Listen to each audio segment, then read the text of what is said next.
This is the Collisionist Chronicles, stories by Jacob Hopkins, narrated by EA Hopkins, audio production by Luke Rodriguez.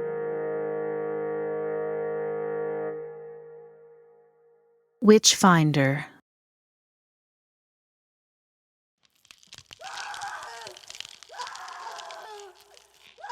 Mercy screamed into the night, a primal mix of fear and pain. The two men turning the thumbscrews were unmoved. The man in charge, Witchfinder Elias, was overcome with excitement. This was his purpose in life. Elias had hunted, tortured, and condemned hundreds of women across the countryside. He was highly sought after and quite efficient at extracting confessions. But unbeknownst to those who hired him, the Witchfinder Elias held a dark secret. He didn't believe any of these women were witches. In fact, he knew they weren't. A dark symbiotic relationship existed where the religious zealots wanted pain inflicted on those different from them, which allowed Elias to enact his dark fantasies. Tighten them again, Jonas. Dutifully, Jonas did as instructed, eliciting another agonizing wail from the poor girl. Mercy was merely 15 years old, but her age would garner her no sympathy. Elias had put girls as young as 6 to the question and subsequently sent them to the gallows. He examined Mercy's hands, nails broken under the pressure of the thumbscrew devices. Tears streamed down her face. He smiled. A smile that he hoped would be interpreted as pity, but in truth was an expression of pure excitement. Confess, poor girl, so that your soul may have everlasting salvation. A line he had said many times before to countless victims, and a sentiment that he did not believe. Mercy broke. Through heavy sobs, she confessed. Repeatedly proclaimed that she was in league with the devil. She begged for absolution and for the pain to stop. The Witchfinder Elias had done it again. But it was still so early. Too soon, he thought. His inner demon wasn't yet satisfied. Heat the irons, was the stern command given to his second. Jonas stared, uncertain that he had heard correctly. After all, they had their confession. The irons. Elias turned his furious gaze onto Jonas, who did not hesitate further. Mercy's eyes widened. Mentally, she was breaking away. Together, Elias and Mercy shared a knowing moment. They both knew that she had confessed simply to make the pain stop, and now they both knew that the pain had truly just begun. This time, Elias didn't bother masking the intention behind his smile.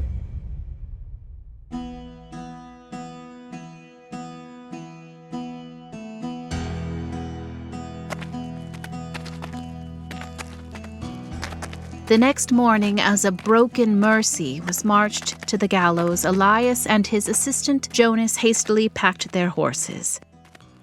The fun was had. He felt no love for the punctuation.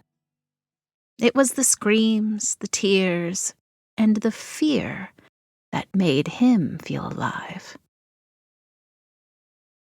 Mercy was swinging by the time they were mounted and reaching the outskirts of the small township. The plan was to head north. There would be more towns and inevitably more witches who needed absolution. "Pray pardon me, good sires," cried out a short, squat man. He was red-faced and beaded with sweat. His rotund midsection worked like a bellow as he came upon the two mounted men. "Well met, good master. We pray that your town finds peace now that the devil has been cast out." Elias did his best to hide the annoyance he felt towards this backwoods governor, delaying him further. However, this annoyance was short-lived. The governor spun a tale of a small commune several miles to the south. Stories of strange rituals in the night, mutilated livestock, missing children. It was the governor's concern that this evil would soon find its way to his town if it hadn't already. Several of the surrounding municipalities were already gathering funds. They would pay the Witchfinder twice his usual fee if he would deal with this threat. Such good fortune made Elias thank a god he didn't believe in. A day and a half later, the Witchfinder Elias and his assistant Jonas came upon the small commune. The sounds of songs and strange tongues and of tools toiling the earth greeted them before they could see the dwellings. Wattle fencing surrounded the small hamlet. Men and women alike were working the gardens, each one lending their voice to the haunting melody. In the center of the small complex sat a thatched, roof-domed hut. Light gray smoke poured from its chimney. A witch's hut, if Elias ever saw one. He chuckled to himself. One con artist was soon to clash with another, and Elias knew which one would come out victorious. The hamlet was nestled in a clearing surrounded by dense forest. The path leading to the settlement was little more than a well-worn game trail. As the men approached, silence fell. The only sounds came from the clacking of the horses' hooves, the jangling of the tack, and the steady rhythm of implements working the soil. Eerily, the rest of the world had fallen mute. "Good morrow, sir. We seek a lady who claims to possess a unique skill set. Mayhaps this woman proclaims to be a healer or even a soothsayer." Elias was certain the man on the other side of the fence had heard his request, yet the man in rough-spun clothing labored on without acknowledging the two newcomers. His pulse and breathing quickening, Elias felt his usual imperturbable demeanor slipping away. He was a witchfinder. His station demanded respect, especially from mud dwellers such as this dullard. Just as Elias was set to unleash his rage, a melisonant voice called out. "Well met, Witchfinder. We welcome you to Sheol. I'm sure you are both weary from your journey. Please, come inside and repose thyself." The voice belonged to the most gorgeous woman Elias had ever laid eyes upon. Her hair, black as pitch, a small, slender frame, pale complexion, and eyes that appeared to be in a constant state of changing colors. Fantasies of breaking this beauty were already racing through his mind. If only he had taken a moment to confer with Jonas, they would have realized that his apprentice was seeing a very different woman. A woman that beguiled the second nonetheless. Villagers appeared as if out of the ether itself to take the reins of their mounts. The ordinarily subservient Jonas was already on his way to the hut by the time Elias dismounted. There was something off about this place. His usual deadly focus was replaced with hazy distraction. And of course, her. Some distant part of his mind screamed a warning that this siren was leading his ship into the rocks, but the song could not be denied. At first glance, this village was an idyllic existence. If Elias could have focused on the eyes that watched him pass, he would have immediately fled this terrible place, leaving Jonas to whatever fate awaited inside this enchantress's hut. It was too late. He couldn't understand why, yet he marched steadily onward. As he reached the hut, the prey that Elias so badly desired greeted him once again. "Step inside, Witchfinder," she purred as she held aside the leather flap that served as a door. There was a moment's hesitation before Elias ducked inside. The decor was nothing he hadn't seen before with other healers that he had persecuted as witches. Dried herbs, mortar and pestle, jars of preserved fruits and vegetables, and the odd antler, feather, and bone hanging from the ceiling.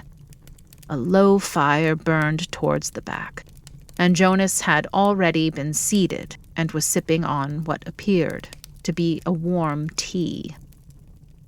Elias could feel his senses returning and immediately became on edge. "Witch!" he growled in a hushed rasp. Fury burned in his eyes. There was trickery afoot, and he would be played as no one's fool. Their host smiled the most reassuring smile. A most fascinating accusation from one who believes not in such things. The smile transformed into a knowing one. She blinked, and for a fleeting moment Elias would have sworn her eyes were that of a serpent's. A glance towards Jonas found the apprentice oblivious to all around him. Elias turned back towards the woman, if woman she truly was. He had spent years stoking superstition, and now that had come back to haunt him. There was nothing special here, just a clever Scarlet who thought she could rise above her station. She would pay. This whole village would pay with Elias's favorite currency. Pain. "Seize the wench, Jonas," he commanded. There was no response. "I think not, dear Elias," the woman told him, almost soothingly. "Your lackey is preoccupied. He will be the first to be purified." The word was spat like poison. As if on cue, screams of pain filled the void of silence that had fallen over the hamlet. Jarred out of his stupor, Elias burst past the woman into the open air. He found Jonas strung between their two horses, bound by hands and feet. The beasts were being driven apart, and young Jonas began to scream for mercy.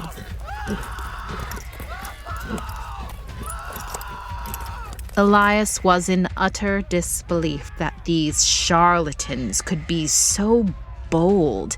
There was no love for Jonas, but the disrespect to his honor would not stand.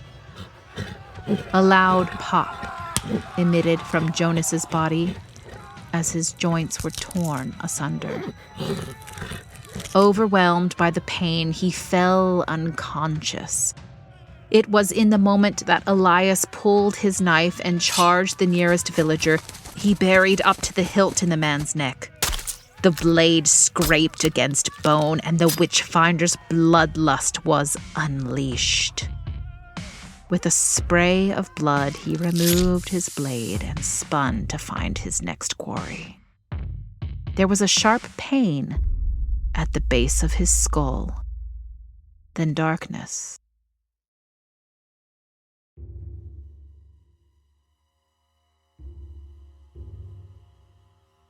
Elias awoke to a world spinning out of control. His head ached, and he was uncertain that the contents of his stomach were going to stay in place. His hands were bound behind his back, so he struggled momentarily to get to his knees. Looking around, he found that the entire village had encircled him. To his left, above the crowd, Elias found the broken body of Jonas crucified. The young lad was still alive, but delirious with pain.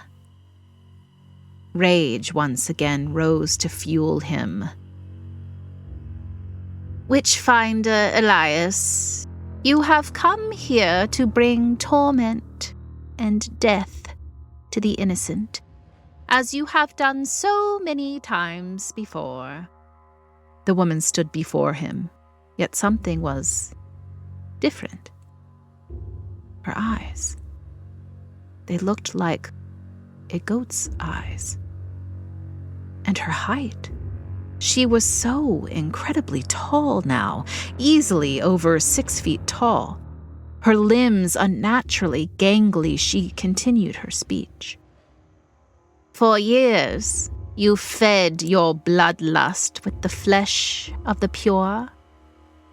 You went about your dark craft with the knowledge that there were no witches. However, Witchfinder, there is evil in this world. Evil older and more sinister than you. Today, we will pay you in kind. With a signal from the witch, Elias was hoisted in the air. Elias couldn't help but scream. The strappado was a technique he had personally used many times. It was more than he could have ever imagined. Slowly, painfully, his shoulders were dislocated. Tears streamed down his face as he struggled to find respite from the constant pain. Dear Elias, the witch called to him.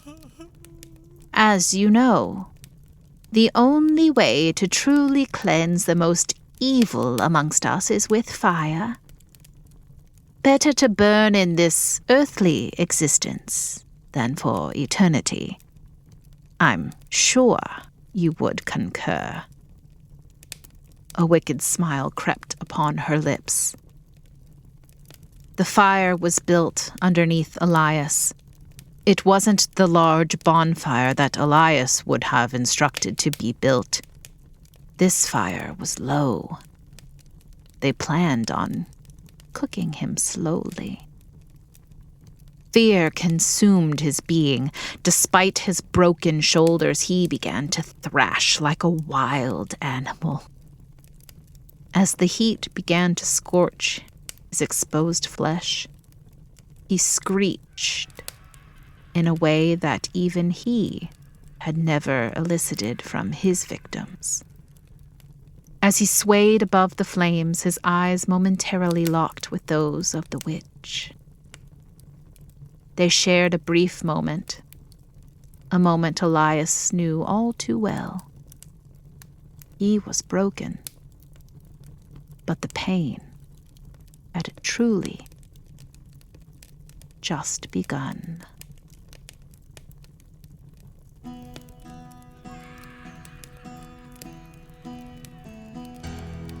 Thank you for listening to this episode of the Collisionist Chronicles. We would like to thank our patrons Mike Hogan and Patrick Anderson for supporting us. If you would like to support our podcast, go to patreon.com/colligenouschronicles to learn more about our patron-only offerings, including early access to episodes, digital copies of the stories, and my personal favorite, behind-the-scenes bonus episodes where we tell you more about each story and making of the episode. We greatly appreciate all of our listeners. Thank you for listening to the Colligenous Chronicles.